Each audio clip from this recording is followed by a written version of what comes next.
आशा करता हूँ आप सब बहुत अच्छे होंगे। मेरा नाम है सिद्धांत अग्निहोत्री, स्टडी ग्लोस पे आपका बहुत बहुत स्वागत है। Happy Sunday. आज संडे है। दारू पीने का दिन नहीं है, दारू वारू से बिल्कुल दूर रहना चाहिए। आज संडे है तो मस्त एंजॉय करने का दिन है। आज थोड़ा कम काम करो, एंजॉय करो, मजा आएगी, घूमने जाओ। Validity of places of worship act बात करेंगे इसकी, क्या ये बदलेगा।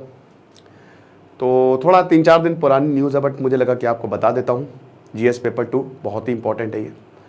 ओके, डार्क साइकोलॉजी का कोर्स आप अवेल करिए, क्योंकि अब डार्क 40 कूपन कोड खत्म होने वाला है। 20 जुलाई से क्लासेस शुरू होंगी, देर मत करिए। मयूरिका दास आपको बताएंगी, खुद साइकोलॉजिस्ट है, मैनिपुलेशन से आप बच सकते हैं। ओके, और अपने पॉजिटिव तरीके से अपने लिए इस्तेमाल कर सकते हैं। तो सुप्रीम कोर्ट ने 11 जुलाई को बोला, कहा भैया का कब कितना टाइम लोगे बेटा।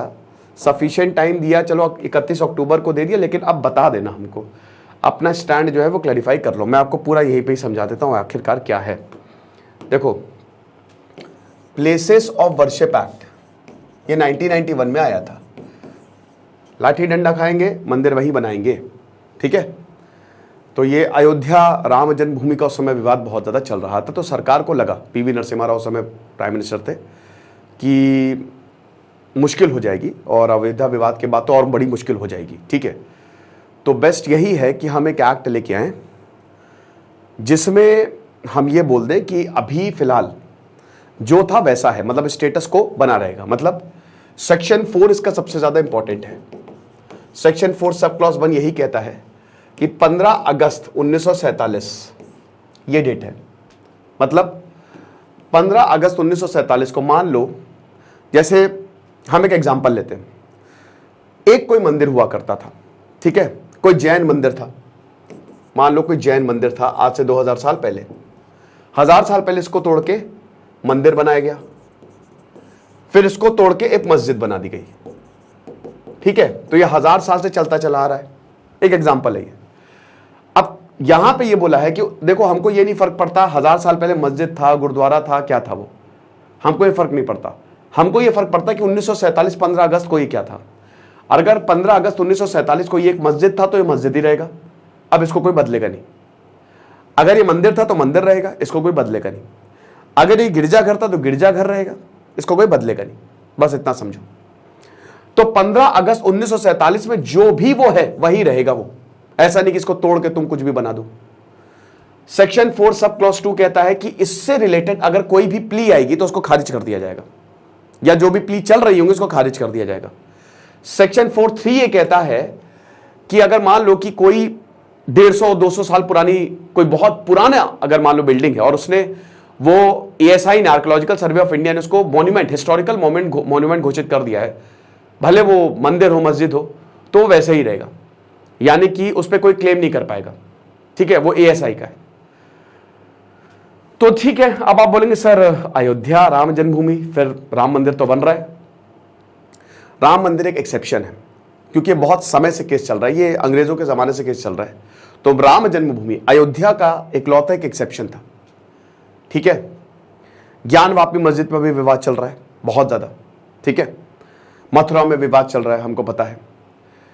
तो अब यहां पे, ठीक है, इन 3 जगह पे, मतलब अयोध्या का तो सॉर्ट हो गया, बट अभी मथुरा और ज्ञानवापी मतलब वाराणसी, मतलब काशी विश्वनाथ, वो बाकी है। तो उसका भी विवाद है, लेकिन अब वो तो प्लेसेस ऑफ वर्शिप एक्ट के अंदर आएंगे, उनको एक्सेप्शन मिली नहीं है। तो अभी पिछले साल मार्च में अश्विनी उपाध्याय, इन्होंने एक PIL, पब्लिक इंटरेस्ट लिटिगेशन जो है वो लगाई थी कि सेक्शन 2, 3, 4 इनको चैलेंज किया था कि भाई आप स्टेटस को क्यों, वाई स्टेटस को, भाई ये तो जुडिशियल रेमेडी है हमारी लोगों की, कि अगर उनका कोई धार्मिक स्थान था तो उसको वो, उस पर बात तो हो कम से कम, उसको वो, हमारे पास सबूत है। तो आप एक तरीके से इस एक्ट के तहत, इन प्रोविजंस के तहत लोगों की जुडिशियल रेमेडी छीन रहे हो। मतलब एक तरीके से सिंपल वर्ड्स में बोले कि आप एक, अगर मान लीजिए कि पहले से वो मंदिर था या मस्जिद था, तो आप उसको दोबारा से स्टोर करिए, ठीक है, और इस पर कोर्ट में बात चलनी चाहिए। तो इस सेक्शंस को चैलेंज किया था। अब उसके बाद हियरिंग शुरू हुई। जब हियरिंग शुरू हुई तो फिर बहुत समय से, मतलब 1 साल से ज्यादा ही हो गया अब, तो अब कई बार यहां पे कोर्ट ने बोला सेंटर को कि आप करो यार, मतलब बताओ आपका स्टैंड क्या है। अक्टूबर में जो तुषार मेहता सॉलिसिटर जनरल हैं, उन्होंने ये बोला कि हम अपना स्टैंड बताएंगे, हम रिप्लाई देंगे, हम एफिडेविट देंगे आपको, क्योंकि सरकार का स्टैंड क्या है वो तो बताए, सरकार क्या सोचती है, उसके बाद प्रोसीडिंग्स आगे बढ़े। बट अभी तक सरकार डिले कर रही है, इलेक्शन आ रहे हैं, आप समझ ही सकते हैं, तो कई टाइम से ही डिले चल रहा है। तो अभी फिर यहां पे सुप्रीम कोर्ट ने बोला कि बताओ भाई कितना टाइम चाहिए तुमको, बोला कि अभी थोड़ा टाइम चाहिए, हमको सोचने का वक्त चाहिए। तो अब इनको 31 अक्टूबर तक आखिरी वक्त दिया है कि अपना स्टैंड जो है वो क्लैरिफाई करें, ठीक है। तो ये पूरा का पूरा मैटर मैंने आपको समझा दिया और प्लेसेस ऑफ वर्शिप एक्ट भी समझा दिया, बस यही है और कुछ नहीं है। तो chief justice of India DY Chandrachud, solicitor general Tushar Mehta ने यही बोला कि हमको थोड़ा सा और ज्यादा टाइम चाहिए। 2023 से ये जो हियरिंग है वो लगातार चलती जा रही है और वही है कि सरकार एडजॉर्नमेंट कई बार होता जा रहा है और अभी तक एफिडेविट जो है, लीगल डॉक्यूमेंट होता है एफिडेविट, आपको पता ही है, ठीक है, कोर्ट ऑफ लॉ में एज एन एविडेंस यूज होता है, तो ये नहीं हुआ है।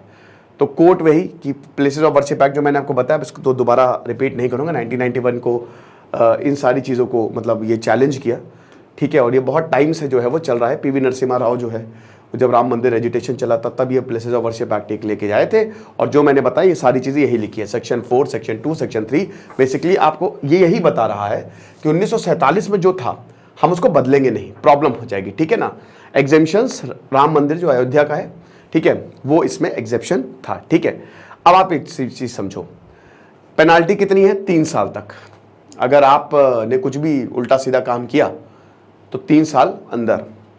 सुप्रीम कोर्ट का व्यू, सुप्रीम कोर्ट, अब देखो कपिल सिब्बल जो कि मुस्लिम पर्सनल लॉ बोर्ड की तरफ से वो वकील थे, उन्होंने कहा था कि भाई जब सुप्रीम कोर्ट ने 2019 में ये बोल दिया है, जब ये प्लेसेस ऑफ वर्शिप एक्ट 5 जजेस की बेंच थी, जब प्लेसेस ऑफ वर्शिप एक्ट की उन्होंने वैलिडिटी को अपहेल्ड किया है, मतलब सुप्रीम कोर्ट का ये कहना है कि ये सही है, प्लेसेस ऑफ वर्शिप एक्ट की कॉन्स्टिट्यूशनल वैलिडिटी को हम चैलेंज नहीं करेंगे, वो सही है, तो आप इस बात को क्यों दोबारा उठा रहे हो?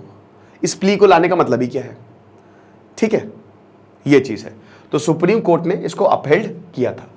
अब देखिए, सबसे पहली बात यह है कि कानून क्यों गैर जरूरी है। अब इसमें क्या हुआ ना कि 1192 से लेकर 1947 तक बहुत सारे आक्रमणकारियों ने, ठीक है, मंदिर को तोड़ा, ठीक है, तो वहाँ पे मस्जिद बनाए। आपको बता दूं कि भारतीय राजाओं ने भी मस्जिद को तोड़ा, मंदिरों को तोड़ा, ऐसा नहीं है, मतलब मंदिर मस्जिद दोनों ही तोड़े गए, ये सब पॉलिटिक्स थी उस समय, ठीक है।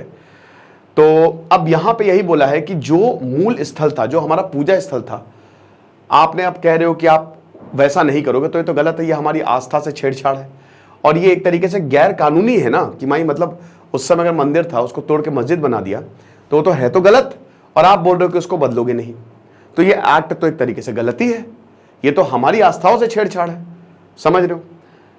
क्यों जरूरी है इसमें, देखो बहुत सारे ऐसे धर्म स्थल हैं, अब अगर ऐसे होगा ना तब तो भाई टूटता, कहो तुम्हारे घर के नीचे ही कोई मंदिर हो बहुत पुराना, तो अब क्या उसको भी तोड़ दें, तो कितना पीछे जाके रुकेंगे कि तो फिर तो मतलब हर जगह कियोस्क फैल जाएगा, इसको तोड़ो उसको तोड़ो, और धार्मिक उन्माद भी फैल सकता है। फिर उसके बाद क्यों गैर जरूरी है, हिंदू, जैन, सिख और बौद्ध धर्म के लोगों को उनके संवैधानिक अधिकार से वंचित करता है ये, ठीक है। और क्यों जरूरी है, तो काशी मथुरा में भी अयोध्या मामले की तरह कानूनी लड़ाई शुरू हो सकती है। तो ये एक छोटा सा लेक्चर था, आई होप, और ये इस समय आपको बता दो कि विवादित मस्जिद है, ठीक है, यहां पे जो हो रहा है। बाकी आप हमारे डार्क साइकोलॉजी का कोर्स आप जरूर अवेल करें, आपको बहुत ज्यादा फायदा होगा। Thank you so much.